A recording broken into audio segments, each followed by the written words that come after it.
बिस्मिल्लाहिर्रहमानिर्रहीम। Principles of जू geography BS zoology 6 semester और एमएससी ज़ूलॉजी सेकंड सेमेस्टर के लेक्चर नंबर 6 के साथ आपकी खिदमत में हाजिर हैं। इससे पहले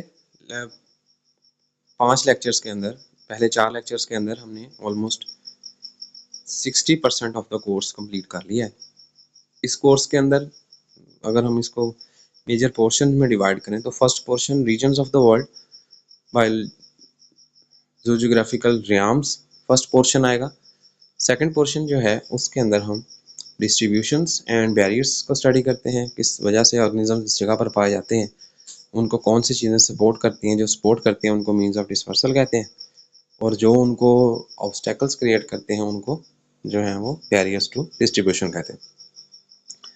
ये हम स्टडी कर चुके और उसके बाद फिर हमने जो है वो स्टडी किया कॉन्टिनेंटल ड्रिफ्ट थ्योरी को, और 5th लेक्चर के अंदर हमने ये तमाम चीज़ें जितनी ऑलरेडी डिस्कस हो चुकी हैं उन तमाम को हमने एक दफ़ा रिकॉल कर लिया। चलें, हमारा टोटल जो है वो हो गया, मोस्ट ऑफ द चीज़ें जो है वो रिवाइज हो चुकी हैं। बाकी मज़ीद किसी लेक्चर के अंदर इस चीज़ों को, जो रिमेनिंग चीज़ें हैं उनको रिवॉल्व कर लिया जाएगा। आज का हमारा टॉपिक है आइसलैंड एंड इट्स टाइप्स, और कोशिश करेंगे कि 2-4 आइलैंड्स आज हम जो हैं वो उनको कवर करके देखें, ताकि ये इस चीज़ की कंप्लीट अंडरस्टैंडिंग डेवलप हो सके कि आइलैंड होता क्या है और इसकी टाइप्स को किस बेस पर, किस बुनियाद पर तकसीम किया गया है। Island is a piece of land surrounded from all sides by water. कोई ज़मीन का, कोई मिट्टी का कता हो सकता है जिसके हर तरफ इर्द गिर्द पानी ही पानी हो। ये कॉन्टिनेंट से साइज़ में स्मॉलर होता है। कॉन्टिनेंट जो है जिसको बरआज़म कहते हैं, आमतौर पर कॉन्टिनेंट की एक साइड से खड़े होकर मतलब वॉकिंग डिस्टेंस पे आप उसके दूसरे पोर्शन पर जो है वो यूजुअली नहीं जा पाते, या दूसरी सिरे से उसके जो है वो नहीं नज़र आता हमें वाटर बॉडी, तो वो हमारा बरआज़म या कॉन्टिनेंट कहलाता है। जबकि जो आइलैंड जजीरा होता है वो निस्बतन छोटे साइज़ की एक जो है वो एंटिटी है। इट में अकर इन ओशन, सी और लेक, ये किसी भी जो है वो वाटर बॉडी के अंदर ये मौजूद हो सकता है। ग्रुप ऑफ आइलैंड्स, जहाँ पर 100 से 250, 300 आइलैंड्स जो हैं वो इकट्ठे मौजूद हों तो इस ग्रुप ऑफ आइलैंड को आर्चिपेलागो कहा जाता है। मोर देन 600 मिलियन पीपल्स जो हैं वो आइलैंड्स के ऊपर जिंदा रहते हैं। सबसे पहली टाइप ऑफ आइलैंड जिसको हम आज डिस्कस करेंगे, बेसिकली 3 टाइप्स के आइलैंड्स होते हैं। एक टाइप के आइलैंड्स को कॉन्टिनेंटल आइलैंड्स कहते हैं, सेकंड टाइप ऑफ आइलैंड्स को ओशियानिक आइलैंड्स कहते हैं, और थर्ड टाइप ऑफ आइलैंड्स को एंशिएंट आइलैंड्स कहते हैं। बुनियादी डिफरेंस एक दफ़ा दोबारा से मैं रिकॉल कर दूं। First type is called as continental islands, second type of islands are called as oceanic islands, and third type of islands are called as ancient islands. अगर इनकी डेफिनेशन को हल्का सा हम रख लें माइंड में कि ये होता कैसे है, इनको डिवाइड किस बेस पर किया जाता है। कुछ ऐसे जज़ायर होते हैं जिन जज़ायर का इन द नियर पास्ट और फार पास्ट मेन लैंड के साथ किसी करीब मौजूद नियर बाय बरआज़म कॉन्टिनेंट के साथ या मेन लैंड के साथ उनका कनेक्शन, लैंड कनेक्शन रहा हो, और बाद में किसी भी एक्टिविटी की वजह से, कैटास्ट्रॉफी की वजह से, या सबमर्जेंस की वजह से, या अर्थक्वेक की वजह से, वोल्केनिक इरप्शन की वजह से, किसी भी एक्टिविटी की वजह से जो वो लैंड ब्रिज था या वो जो लैंड मास था दरमियान में मौजूद था, जो कनेक्शन था वो लैंड कनेक्शन वो डिसकंटिन्यू हो गया है या सबमर्ज हो चुका है, तो अब ये एक सेपरेट एंटिटी के तौर पर कंसिडर किया जाता है। तो ऐसा आइलैंड जिसका ताल्लुक मुस्तकबिल माजी करीब में या माजी बईद में किसी मेनलैंड बरआज़म के साथ रहा हो उसे हम कॉन्टिनेंटल आइलैंड कहते हैं। कॉन्टिनेंटल आइलैंड बायोडाइवर्सिटी के लिहाज से बुनियादी तौर पर काफ़ी ज़्यादा रिच होता है, क्योंकि इसका ताल्लुक मेनलैंड के साथ रहा होता है, बहुत देर तक रहा होता है, एवोल्यूशनरी प्रोसेसेस सेम हुए होते हैं। जब तक लैंड ब्रिज या जो मेन लैंड के दरमियान में जो लैंड कनेक्शन मौजूद रहा होता है, तब तक बहुत जो है वो फॉर्म्स ऑफ लाइफ और बहुत सारे जो अडेप्टिव रेडिएशंस हैं, एनिमल्स के ग्रुप्स हैं, स्ट्रेन्स हैं, वो यहाँ पर मूव करते रहते हैं। बाद में जब वो सेपरेट हो जाता है तो जिसकी वजह से काफ़ी अच्छी खासी तादाद में बायोडाइवर्सिटी इनके ऊपर मौजूद होती है। कई सारी रीजंस हैं कॉन्टिनेंटल आइलैंड्स की डेवलपमेंट की, वजूद की। इनमें सबसे पहले नंबर पे है unsubmerged part of continental shelf are entirely surrounded by water. आमतौर पर ये कोई ऐसा पोर्शन होता है जिसके इर्द गिर्द पानी मौजूद होता है। Are located close to the given continent, जिस कॉन्टिनेंट के साथ उनका पास्ट में कनेक्शन रहा था ये उसके बहुत क्लोज वाबस्ता होंगे, उसके करीब ही मौजूद होंगे, बहुत दूर नहीं होंगे। वाटर लेवल जो है इस आइलैंड्स के आमतौर पर काफ़ी शैलो होते हैं, या इनका जो कनेक्शन होता है वो एक जो है वो बहुत क्लियरली बयान करता है कि इसका कनेक्शन लाजमी तौर पर पास्ट में रहा होगा। फॉर एग्ज़ाम्पल अगर हम श्रीलंका की बात करें तो श्रीलंका और जो साउथ इंडियन मन्नार आइलैंड है, इन दोनों के दरमियान टोटल डिस्टेंस जो है वो माइल्स के अंदर ही है। वो 13 जो है वो माइल्स के करीब है टोटल डिस्टेंस, यानी कि अगर प्रॉपर स्विमर्स जो होते हैं वो कुछ घंटों के अंदर, 12 घंटों के अंदर या 13 घंटों के अंदर वो फ्रॉम साउथ इंडिया वो श्रीलंका जा सकते हैं, क्योंकि वो भी कॉन्टिनेंटल आइलैंड है और श्रीलंका कनेक्टेड रहा था with mainland India, south India. Types of continental island या जो दुनिया में पाए जाते हैं उनमें हम लोग बात करेंगे कॉन्टिनेंटल आइलैंड में सबसे पहले नंबर पे ग्रीनलैंड की।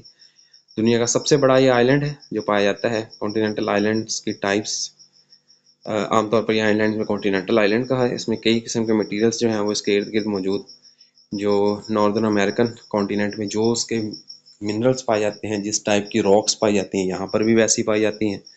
इसके अलावा ये नॉर्थ अमेरिका से शैलो और नैरो सी के ज़रिए जो है वो बहुत मतलब शैलो वाटर बॉडी है as compare to the other islands. Greenland जो है ये अपने टुंड्रा और इमेंस ग्लेशियर्स की वजह से मशहूर है। ग्रीनलैंड जो है इसका major feature massive ice sheet है जो इसके ऊपर मौजूद होती है। सेकंड मोस्ट है आफ्टर अंटार्कटिका। फर्स्ट नंबर पे अंटार्कटिका है, अंटार्कटिका के सेकेंडली जो है ये ग्रीनलैंड के ऊपर जो है वो आइस शीट मौजूद होती है जो कि आमतौर पर कवर करती है इसको। एवरेज थिकनेस अबाउट 5000 फीट के करीब है, और ये इसको 5000 फीट भी ये सिर्फ एक अंदाज़ा है, यूजुअली ये अननोन थिकनेस की आइस शीट इसके ऊपर मौजूद है। एवरेज विंटर टेम्परेचर ग्रीनलैंड का वो बिलो -7 से साउथर्न पोर्शन में, और जो है वो नॉर्दर्न पोर्शन में -34 डिग्री सेल्सियस तक जा सकता है। साउथ वेस्टर्न कोस्ट रेंज जो होते हैं एवरेज इनका समर में जो है वो 40 डिग्री तक चला जाता है माइनस में। फ्लोरा की ऑफ ग्रीनलैंड की बात करते हैं तो कंट्रीज प्लांट लाइफ जो है वो मेनली टुंड्रा है, क्योंकि ये लाइफ फॉर्म बहुत हार्श किस्म के, नीचे परमाफ्रॉस्ट है, परमानेंट जो आइस है कवर मौजूद है स्नो, और अननोन थिकनेस का मौजूद है, तो इसकी वजह से लाइफ बहुत ज़्यादा डेवलप यहाँ पर नहीं है। वेजिटेशन आमतौर पर ऐसे प्लांट्स जैसे चीज़ या कॉटन ग्रासेस पर मुश्तमिल है या रेंडियर मोसिस पर मुश्तमिल है, जिनको रेंडियर खाकर गुजारा करते हैं। प्लांट लाइकन्स जो हैं जिनको रेंडियर मोसिस भी कहते हैं वो भी यहाँ पर काफ़ी कॉमन है। अगर एनिमल्स की बात करें यहाँ पर तो लैंड मैमल्स में पोलर बेयर शामिल हैं, मस्क ऑक्सन शामिल है, रेंडियर शामिल हैं, आर्कटिक फॉक्सेस शामिल हैं, स्नो हेयर शामिल है और लेमिंग शामिल है। सेकंड जो है ये हमारे पास है जी न्यू गिनी। न्यू गिनी जो है वो सेकंड लार्जेस्ट आइलैंड है आफ्टर ग्रीनलैंड। ग्रीनलैंड सबसे बड़ा आइलैंड है, सेकंड नंबर पे हमारे पास न्यू गिनी है। सेकंड लार्जेस्ट आइलैंड है ये ऑस्ट्रेलियन कॉन्टिनेंट प्लेटफॉर्म, जो उसके एक है प्लेट है, उस प्लेट का ये हिस्सा है। Separated by shallow and taurus straight from the Australian continent. ये ऑस्ट्रेलियन कॉन्टिनेंट के बहुत ही क्लोज वाक़ है और बहुत ही शैलो वाटर से जो है वो सेपरेट है। वेस्टर्न हाफ जो है वो आमतौर पर वो highest mountains in ocean rising up to 4884 metres height के होते हैं, जबकि हाईएस्ट पीक जो है वो पुनकैक, जाया, पुनाक, त्रिकोरा, ये जो हैं आमतौर पर इसमें काफ़ी कॉमन है। अगर हम फ्लोरा की बात करते हैं तो न्यू गिनी के अंदर रेमनेंट्स ऑफ मोस्ट प्लांट्स जो हैं वो गोंडवानास लैंड के जो सुपर कॉन्टिनेंट के थे, वो गोंडवाना लैंड नाम का सुपर कॉन्टिनेंट था, उसके रिमेन्स अभी भी यहाँ पर अवेलेबल होते हैं, जो कि 100 मिलियन ईयर्स अगो था, जिनमें लैंड मासेस ऑस्ट्रेलिया है, New Guinea, south America, Africa और मेडागास्कर शामिल है। अगर हम फॉनल असेंबलीज की बात करें तो यहाँ पर number of species of mammals, reptile, birds और फिशेस काफ़ी ज़्यादा मिकदार में, ऑलमोस्ट वर्टिब्रेट स्पीसीज में 4624 यहाँ पर वर्टिब्रेट स्पीसीज पाई जाती हैं, जो कि इर्द गिर्द के वाटर कंस्टिट्यूएंट्स करते हैं about 8% of the world recognise word. अगर पूरी दुनिया के जो रिकॉग्नाइज वर्टिब्रेट्स हैं उनकी बात करें तो ये तकरीबन 8% बनता है दुनिया के टोटल नंबर ऑफ वर्टिब्रेट्स का। अगर इनका रेंज करें तो ये 4% ऑफ वर्ल्ड रिजर्ट्स का और मैमल्स का 10% जो है फिश का जो है वो इसमें पाया जाता है। बटरफ्लाइज जो हैं वो 735 स्पीसीज बटरफ्लाई की वो न्यू गिनी के अंदर पाई जाती हैं।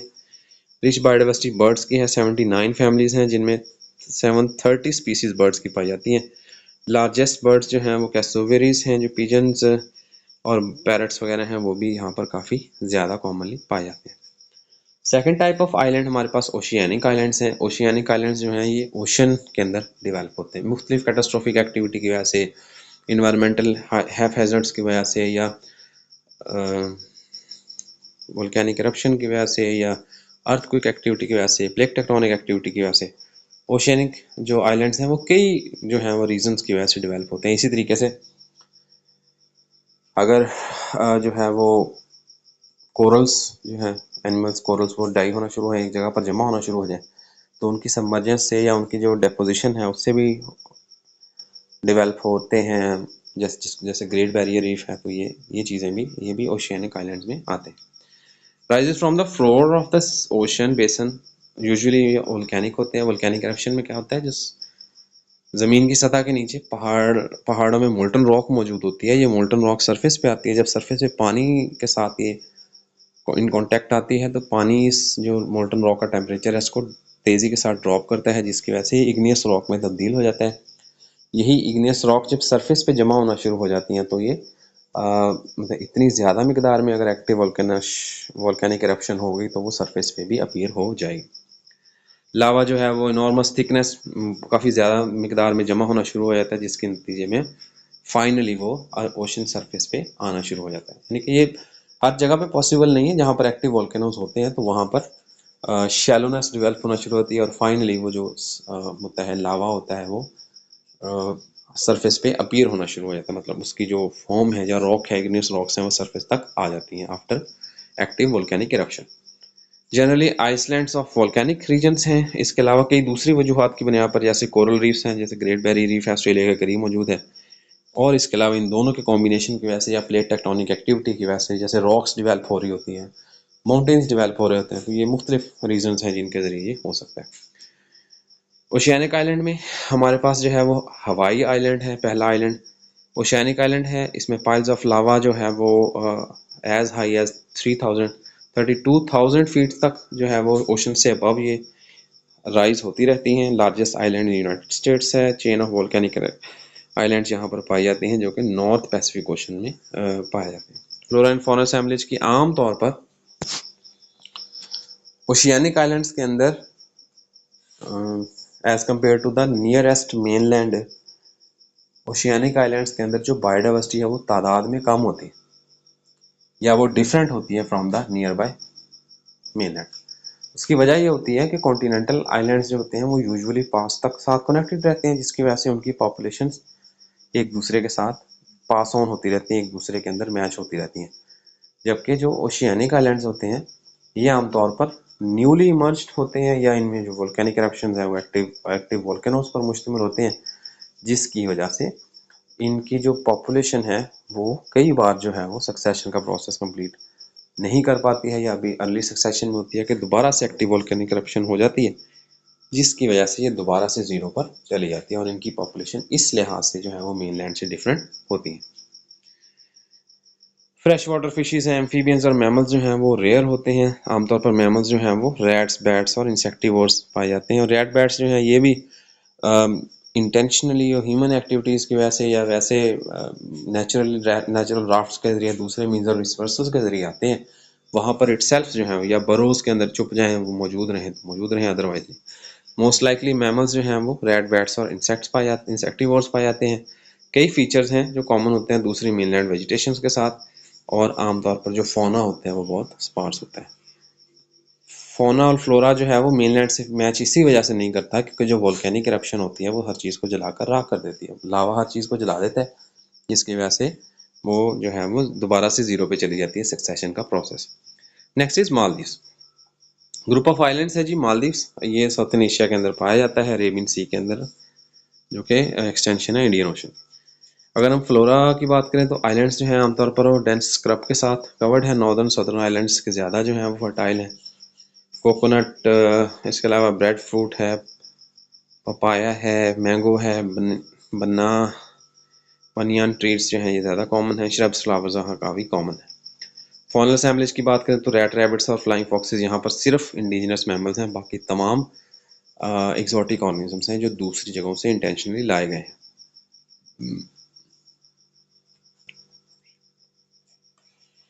बर्ड्स की बात कर रहे हैं, बर्ड्स इंक्लूड्स डक्स हैं, बिटन्स हैं,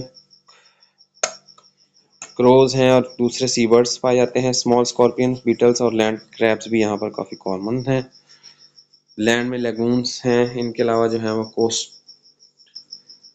कोस्टल रीफ्स जो हैं वो पाए जाते हैं। ट्रॉपिकल ओशन फिशेस पाई जाती हैं, क्रस्टेशियंस और टर्टल्स पाए जाते हैं।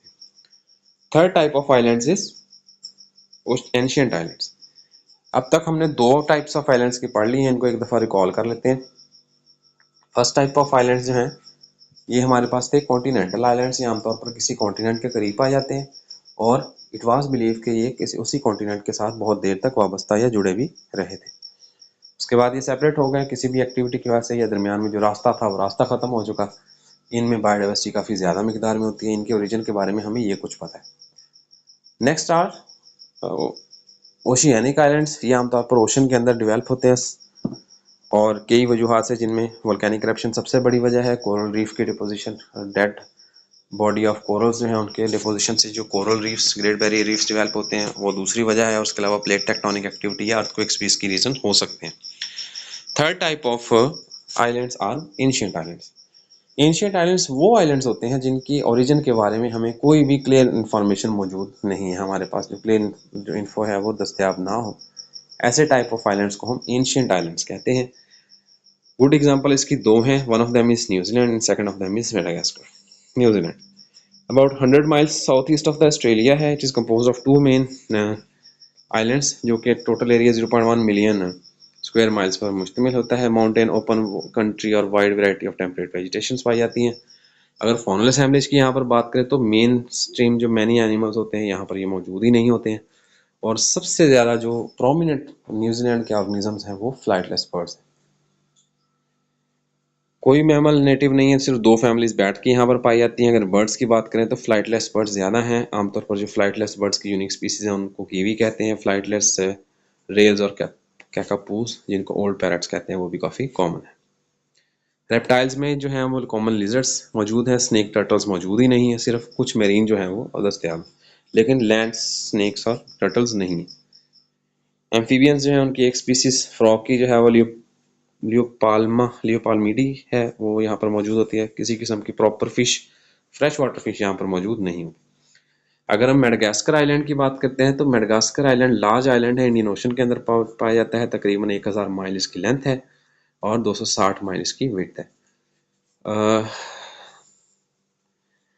ओल्ड आइलैंड है, स्कैटर्ड वोल्केनिक पीक्स इसमें मौजूद हैं, characterised by presence of dense forest हैं, बैम्बू जंगल्स हैं, ट्रॉपिकल स्वैम्प्स हैं। इसके अलावा रॉक्स और सैंड ड्यून्स पाए जाते हैं। कैनाल्स जो हैं अफ्रीका और दूसरे आइलैंड्स में उनको मोज़म्बिक कैनाल कहते हैं, यानी कि अफ्रीका और मेडागास्कर के दरमियान जो चैनल पाया जाता है उस चैनल को मोज़म्बिक चैनल, ये हम पिछले मेन स्ट्रीम लेक्चर में भी पढ़ चुके हैं। फॉनल असैम्बलेज की बात करते हैं तो most interesting in the world यहाँ पर पाए जाते हैं। 86 फैमिलीज हैं टेरेस्ट्रियल वर्टिब्रेट्स की जो यहाँ पर पाई जाती हैं। 12 मैमल्स हैं, 55 बर्ड्स हैं, 15 रेप्टाइल्स हैं, 4 एम्फीबियन यहाँ पर मौजूद हैं। कार्निवोर स्पीसीज में यहाँ पर जो है वो सीवेट्स और मैंगूज पाए जाते हैं। रोडेंट्स यहाँ पर जो है वो सिर्फ रैट पाए जाते हैं। एंगुलेट्स में यहाँ पर रिवर हॉग्स पाए जाते हैं। बैट्स बहुत ज़्यादा यहाँ पर हैं। अगर बर्ड्स की बात करते हैं तो बर्ड फौना यहाँ पर पैक्यूलर है, तकरीबन मतलब ख़ास है। यहाँ पर 51 के करीब स्पीसीज फैमिलीज पाई जाती हैं। रेप्टाइल्स की बात करते हैं तो यहाँ पर पॉइजनस स्नेक्स जो हैं वो पाए नहीं जाते हैं। पाइथन्स, वैनस, एगामिड्स, टर्टल्स, लिजर्ड्स वगैरह, fresh water turtles, chameleon snakes जो हैं, स्किंक्स मौजूद हैं, लेकिन पॉइजनस स्नेक मेडागास्कर में नहीं पाए जाते। एम्फीबियंस जो हैं उनमें सिर्फ ट्री फ्रॉग्स मौजूद हैं, बाकी किसी किस्म के एम्फीबियंस पाए नहीं जाते। ये थे टाइप्स ऑफ आइलैंड्स। सिर्फ ये कि इंट्रोडक्टरी लेक्चर था जिसमें हम टाइप्स ऑफ आइलैंड्स को डिस्कस कर पाए। डिटेल इन तमाम आइलैंड्स की जो यहाँ पर डिस्कस हुए और इसके अलावा जो हमारे कोर्स में शामिल हैं, इससे नेक्स्ट लेक्चर्स के अंदर हम उन आइलैंड्स की डिटेल करेंगे। तो ये लेक्चर नंबर 6 हमारा हो चुका है। इस लेक्चर को दोबारा सुन लें और उसको अच्छे तरीके से याद कर लें, क्योंकि नेक्स्ट जितने भी हमारे लेक्चर्स होंगे वो सारे के सारे इसी के ऊपर, इसी की फाउंडेशन के ऊपर बेस कर रहे हैं। अगर ये समझ ना आई, ये आपको क्लियर ना हुआ, तो नेक्स्ट लेक्चर्स आपको तैयार नहीं होंगे। इसको मिक्स ना कीजिए, इसको पोर्शन बाय पोर्शन प्रिपेयर कीजिए। कॉन्टिनेंटल आइलैंड को, ओशियानिक आइलैंड को और एंशियंट आइलैंड को। ये तैयार होगा तो अगला तैयार हो जाएगा इंशाल्लाह।